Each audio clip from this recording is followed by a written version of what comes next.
Ilia Topuria has one of the greatest training systems in all of MMA. Early on he moved to Spain, and Spain was never a particularly strong MMA nation, so there were no world-class coaches, but he managed to reach the world class, and he ended up beating legends such as Alexander Volkanovski, Max Holloway, and even Charles Oliveira. Now, I have spent countless of hours going through all of his podcasts, all of the articles that he has been in, and I have distilled his training ideas into this one video. And I can confidently say that this guy is a pragmatic genius. He has a superior training routine, and his success is not accidental.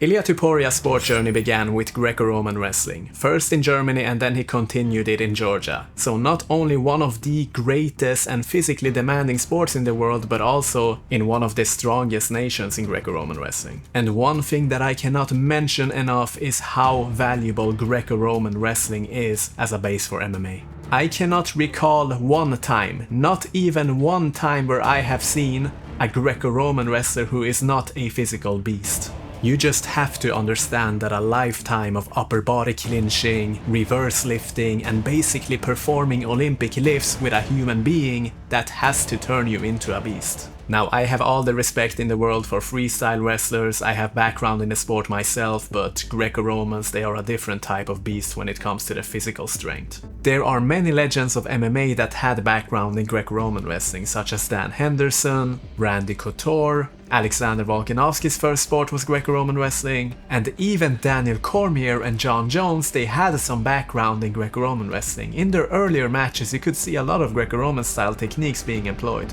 And even in the matches of Ilia Topuria we have seen how much this has paid dividends. Because he is so comfortable ending up in the clinch and he has such physical strength, he can use his striking to the fullest extent where most people can't. They have to be worried about getting clinched up or taken down, but he has such a solid foundation here that it doesn't matter. When he was 15 years old, he moved to Spain, and this is where his mixed martial arts journey began. He did that along with Brazilian Jiu-Jitsu for 2 years, and at 17 years old, he discovered boxing.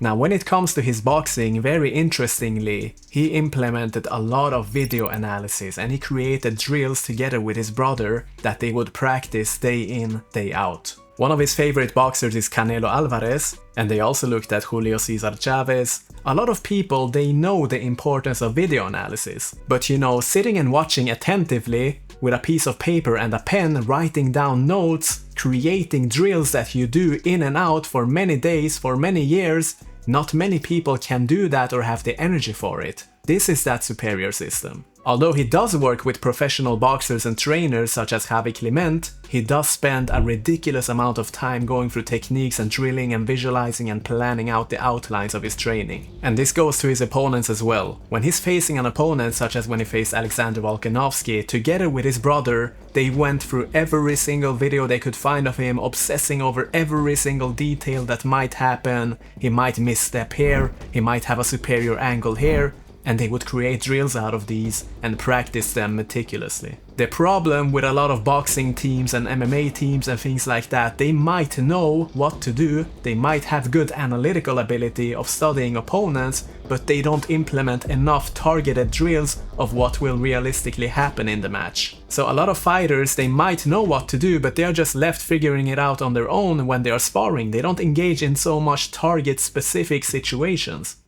As for his strength and conditioning coaches, that is Jesus Gallo and Aldo Martinez. And the strength training is nothing out of the ordinary, simple as it should be. We can see squats and bench presses and lunges, all of the compound lifts. They implement power training methods such as kettlebell swings, and one thing that they emphasize a lot is landmine training, especially for rotational power. And you can see when Ilia Topuria punches, he has excellent rotational power. He really torques his hips like crazy, and he transfers the weight from his back leg into his front leg in a textbook manner. And I have to say, this level of weight transfer and rotation is relatively rare in MMA. You most often see this with specialized boxers, and it really goes to show how much time he has put into analyzing the specific movements.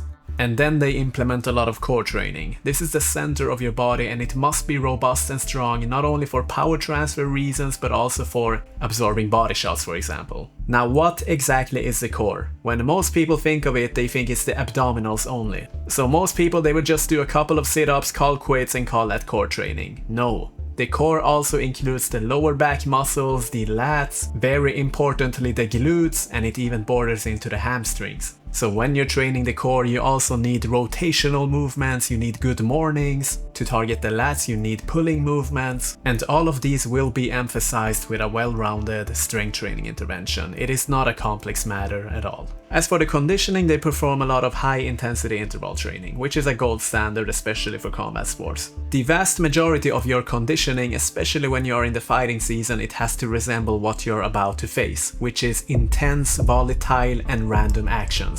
If you are far away from a fight, then low-intensity aerobic steady-state training is fine, it will build you a general work capacity, but at some point you have to transition into high-intensity interval training. And HEAT methods, it emphasizes both the aerobic and the anaerobic system. And they have a good mixture of training methods here. They do swimming, they do sprinting, they do incline treadmill running, and various circuit training methods. One thing that they also implement is a lot of reaction time training and reflexes, hand and eye coordination, visual cues. They work on the dominant and the non-dominant eye, visual angles. I am telling you, they truly have this boiled down into a science and no aspect is skipped. Now, as an outside observer seeing this might appear as hair-splitting. Why are they spending so much time on these details? But you have to understand that when you are in the world class, in the world championship level of any sport, every single percentage counts.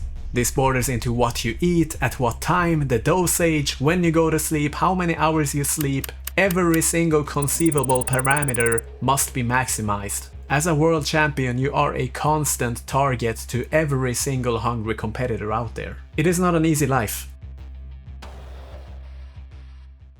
Now here's a very interesting approach to Ilia Topuria's training. He trains each discipline individually. He doesn't train MMA as a whole. He takes boxing classes, he takes wrestling classes and Brazilian Jiu-Jitsu classes, all in separate occasions. The only time he does true MMA sessions is when fight camp starts, and that's where he mixes everything and polishes what he has built and just integrates everything. And this is definitely something that I have noticed with these ultra achievers of MMA, you know, the fighters that are extremely well rounded, is that they seek out specialized expertise for each discipline of their game. They don't do everything in a randomized manner, they hyper focus on components. For example, GSP, he would continually work on his boxing skills in dedicated sessions with Freddie Roach, he would train with Olympic medalist wrestlers. No matter how good your boxing is in the context of MMA, it will probably be in the Stone Age when compared to the boxing that Freddie Roach gives, or let's say a Cuban Olympic Academy for instance. And this is honestly a genius approach, and I am so surprised why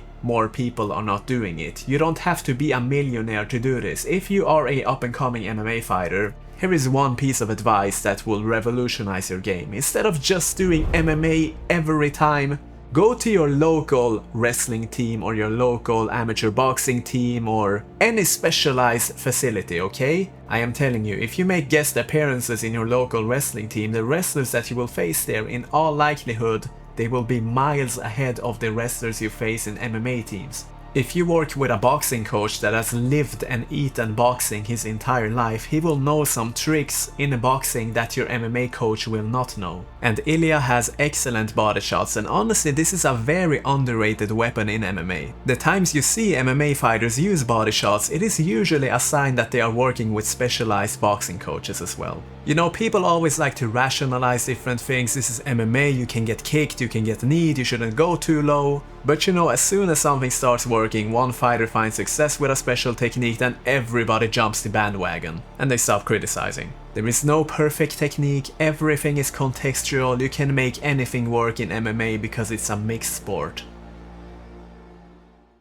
Regarding sparring, Ilia says that he only does it during fight camps now. And this is definitely becoming the norm now in professional settings. Unlike before, people are becoming much more risk averse, they are more sustainable, and they are regarding their longevity. Listen, we're not talking about an intermediate athlete here, we're talking about a world-class athlete. How many sparring sessions don't you think this guy has already had? He has had 17 professional fights, he has beaten 3 legends. Do you honestly believe that athletes of this caliber have something to prove by adding more hard sparring sessions? For them it's a battle of intelligence at this point, not a battle of toughness, that is already given.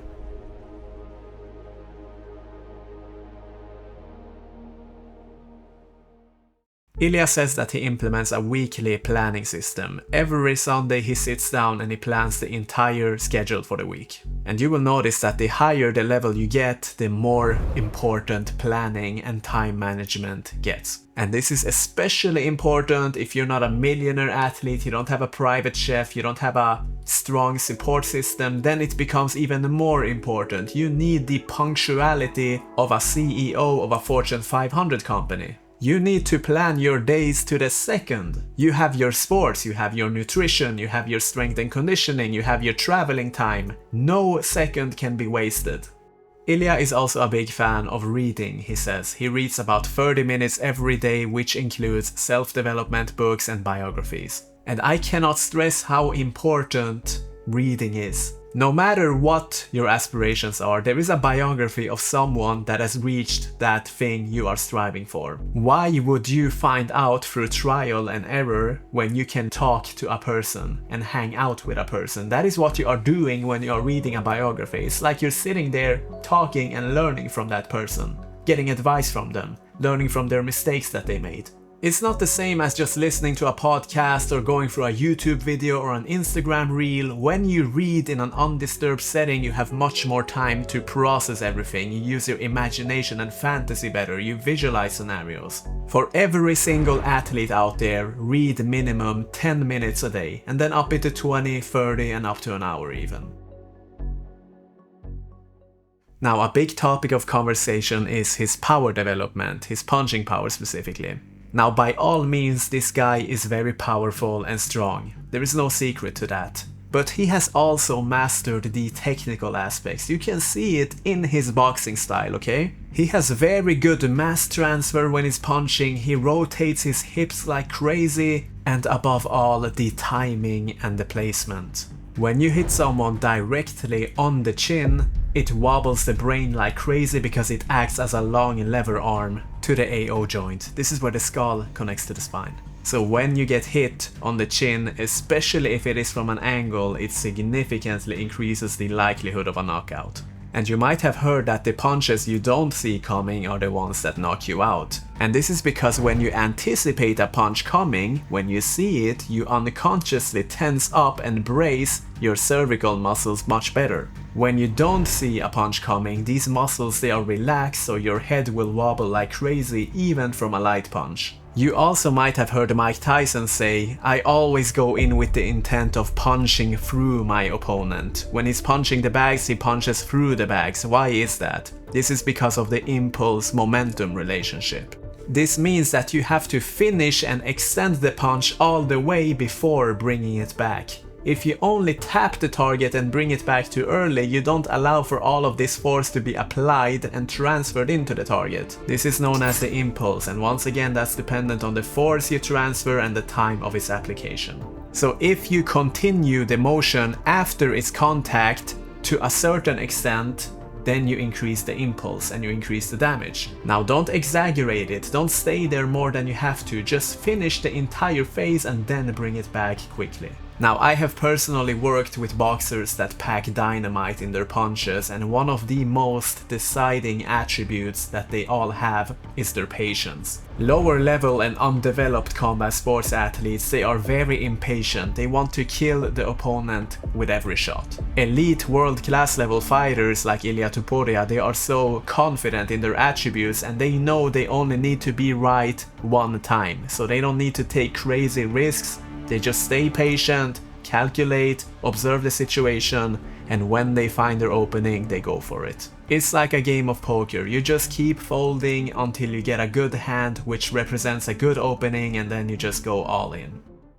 Now let's talk about a very common denominator that I have noticed with people like Ilia Topuria and all other ultra achievers of combat sports. They approach things with pragmatism. These fighters on the world-class level, they are masters of psychological warfare. They have to.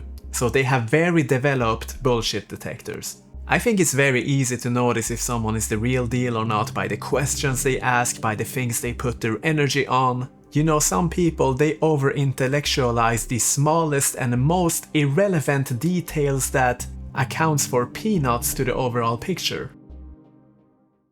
Now, regarding his recovery and nutrition, we don't need to go into that extensively. There are no secrets. He sleeps about 8 to 9 hours a day, he takes power naps throughout the day, sometimes in a hyperbaric chamber, he does cryotherapy, soft tissue work, he has a varied and balanced diet, and he takes the usual supplements that athletes do, such as creatine or protein powder and omega-3 and magnesium, all these kinds of things. You can pause this section right here and go through it all if you want to.